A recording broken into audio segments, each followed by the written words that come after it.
Howdy fellow gamers, Jarek Defiler, the Patient Gamer here to bring you this week's video. Today's topic, immersion in gaming. Oh how I love thee. When it comes to immersion in video games, many people have different definitions. Some consider immersion to be the ability to get lost in the story, others the characters. Some might consider the combat or gameplay to be the immersive factor. None of these are wrong, mind you, just different interpretations. But I would like to give my 2 cents on what I mean when I speak of immersion in gaming, as well as some of my favorite examples. So what do I consider to be immersive gaming? For me, it's a culmination of things. Story, characters, world building, but what it all comes down to is what a game does to take me away in its grand escape. Basically, when I get lost in the game's world or story, not realizing hours have gone by, my house is on fire, my wife is getting robbed in the kitchen, yet I'm still at my computer unable to pull myself away despite the screams. When a game sucks you in and completely captures your attention to the point of you almost feeling like you're there, that is what I consider to be an immersive gaming experience. Some might find this in racing games, some action or strategy, but for me it will always come down to my favorite gaming genre, RPGs, and that is what I will solely be discussing here. For what better worlds are there to get lost in than that of role-playing games? Breakdown. Sure, the real world is just as fascinating once you step outside your front door, but we don't have hot alien and elf chicks in the real world, and where else can I ride a dragon? Which brings me to some of the most important traits of an immersive RPG, the world and world building. Now, I actually like writing fantasy short stories and novels. Find my links in the description if you want to check out my written works. So, as an aspiring writer, I do what I would hope most writers do and try to learn and improve my writing over time by absorbing and adopting positive traits from good writing in other mediums, be they books, short stories, anime, TV shows, films, or my personal favorite entertainment medium, video games, yeah! And in RPGs, a major part of good writing is that of world building, setting up the stage to which your player acts. This entails lore, geographical regions, political affiliations, economics, religions, and more. And there is no short number of great games that pulls this off masterfully in the RPG genre. Be it sci-fi, fantasy, western, it doesn't matter. A well-built world will captivate and tug at the player's heartstrings, always pulling them back for more. So let's give an example of great world building in RPGs. Baldur's Gate 3. Yeah, we love it. There is a plethora of things to praise Baldur's Gate 3 for, but in this context, the world building is top-notch. The main reason being, Baldur's Gate 3 is just Dungeons & Dragons in video game form, specifically the 5th edition. So here you have decades upon decades of amazing lore and world building that virtually inspired all other RPGs on the planet. And there is so much here to take away from that no game based on D&D should be starved of content. And Baldur's Gate 3 represented the world of Faerun masterfully. Now going in, I knew little to nothing about D&D, but Baldur's Gate 3 expanded my horizons in a pleasing and quite frankly subtle way. Sure, there were moments where I had to look things up to fully understand them, but ultimately the game presents the D&D world in a very skillful and organic manner. I never felt that I had to play previous games or read up on Dungeons & Dragons to get immersed into this amazing, fantastical world. There was so much depth to the world that the only true downside of experiencing it was that I just wanted more. I didn't want it to end, and it involved me going on little wiki binges learning about Githyanki and Mind Flayers. Having all these unique races walking around cities and finding out that they each have a place in D&D lore as well as many enemies you face was just an interesting treat that really pulled me into the game's world. There are plenty of other examples of great immersive world building out there in games, but Baldur's Gate 3 just did it so well that I had to use it. But now onto something that truly tickles my fancy when it comes to immersion, that of atmosphere. And this will bring in Skyrim. Despite not being my favorite RPG or even my favorite Elder Scrolls game, Morrowind holds that title, I still consider Skyrim to be the most immersive RPG I have ever played. And I've played quite a few, ladies and gentlemen. What always has me coming back to Skyrim is, well, the mods, but also its world and atmosphere. Not only is the world of Skyrim a beautifully handcrafted wonder piece of breathtaking landscapes, jaw-dropping mountain ranges and frozen tundra, as well as captivating Dwemer ruins, but it's also extremely atmospheric in that it constantly surrounds you in an aura of its theme and world. You can be hiking up a mountain trail, fighting off dragons, or just shopping in town for some ebony bars, and you will always have this feeling of being enveloped by these fantastical elements like you were really there. I chalk this up to the masterfully crafted culmination of the game's aesthetics, Nordic themes, meticulously crafted world space, and perhaps most importantly, its music. Jeremy Soul's compositions make Skyrim what it is. I don't doubt that if he didn't do the soundtrack, the game wouldn't have nearly as powerful a nostalgia or immersion factor. When you reminisce of your past Skyrim exploits, I suspect Secunda is always playing on the film reel of your mind. But the music is just one factor. The art style and graphical design is top-notch as well. Mountains with spiny peaks, the architectural grandeur of Whiterun, Solitude, and Markarth are always wondrous. The hilly landscapes littered with streams, rivers, wildflowers, and forests, it all oozes this atmospheric lust that instills this sense of calm in the player, even when you're getting mauled by bears.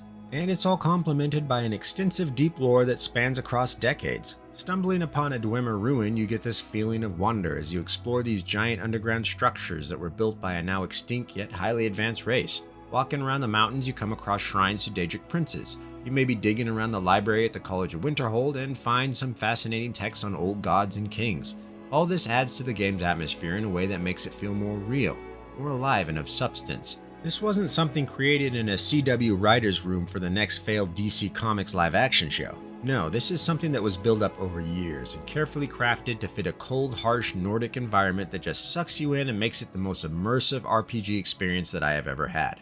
There are other franchises that also do this well in other genres, Mass Effect and Deus Ex being the best examples for sci-fi in my opinion, and don't forget Red Dead Redemption 2 representing the Western genre, but nothing quite compares to Skyrim when it comes to immersing yourself in a rich, vibrant, fantastical world. But it's not all just world building and atmosphere, ladies and gents. Although directly linked to world building, you also have story-driven immersion, a significant part of RPGs. Don't get me wrong, you could have RPGs where the story doesn't take precedence over gameplay or characters, or it's very subtle and in the background like the Dark Souls series, but what is the point of playing a role if the story's bad?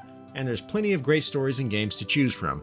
KOTOR, The Last Sovereign, Fallout New Vegas, The Witcher series, and we can go back to Mass Effect as well. All are prime examples of RPGs and JRPGs that have amazing stories.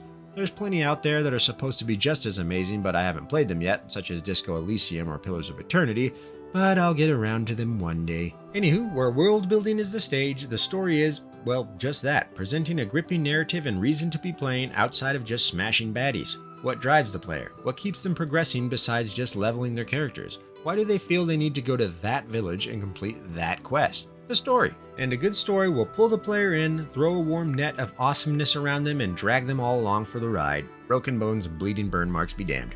The best stories in games, however, will expertly integrate the player into it. Divinity Original Sin 2 is one of my favorite examples of this, as well as being my second favorite game of all time. In it, no matter what main character you choose to take, be it an origin or custom character, your journey is expertly guided through this amazing narrative alongside various side quests and interweaving arcs with other characters. Each origin character gives you a different experience on top of the different experiences you'll get with each subsequent playthrough. No one playthrough is the same, but the overall story arc never changes. Despite that, the way you get through that story and the way it ends will almost always be different depending on the different choices you make. This is very much a show don't tell type of story, much like in Baldur's Gate 3. You play the story, and as a result of your actions, shift the story to your narrative without ever breaking the original arc's course. Brilliant format from brilliant designers at Larian Studios. And it all adds into this story-driven immersion that baptizes you in the pool of plot, the sea of structure, and the caress of character development. Breakdown.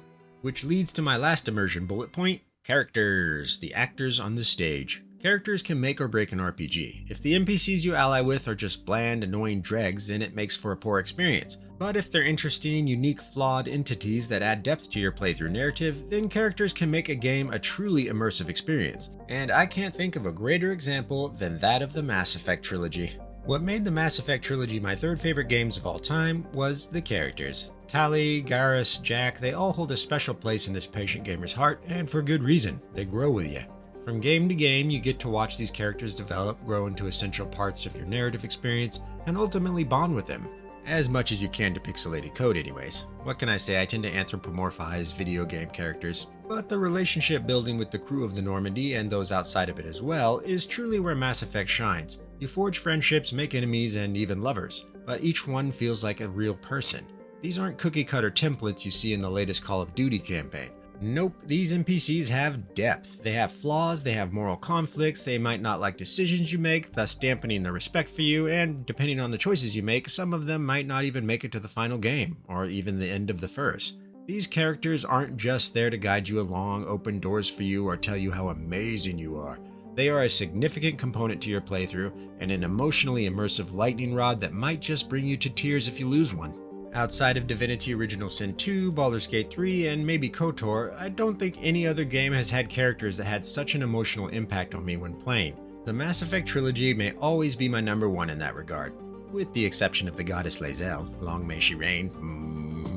So there you have it, ladies and gents, what I consider to be deeply immersive gaming experiences and some examples to back them up. But let's not end it here. I'm curious as to what your thoughts are when it comes to immersion in video games. Do you think it's relative to each individual player, or is there an objective value that gaming immersion can be based? Do you agree with my perspective? Disagree? Let me know in the comments. And please give me some other examples you guys would recommend that fits my criteria of immersive games. Thanks for watching. Be sure to like, share, and subscribe, and hit that notification bell for updates on future patient gaming videos. This has been Jarek Defiler, the Immersive One. You all have a good morning, afternoon, evening, or night, depending on where you are. And go get immersed in some games, boy.